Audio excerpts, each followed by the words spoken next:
উদ্দেশ্য ছিল কোনো অপরাধমূলক কাজ সংগঠিত করার। সেই উদ্দেশ্যেই কোমরে অটোমেটিক 7.65 অত্যাধুনিক পিস্তল নিয়ে একটি স্কুটি করে ফুলবাড়ির উদ্দেশ্যে রওনা দেয় দুই যুবক।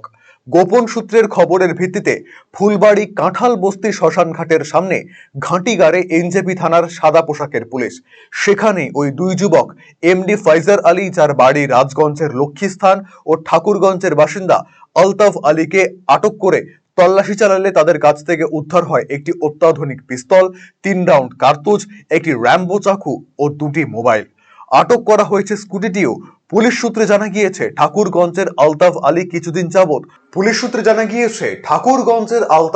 কিছুদিন যাবত ফুলবাড়ির জোরপাকড়িতে ঘর ভাড়া নিয়ে বসবাস করছিল।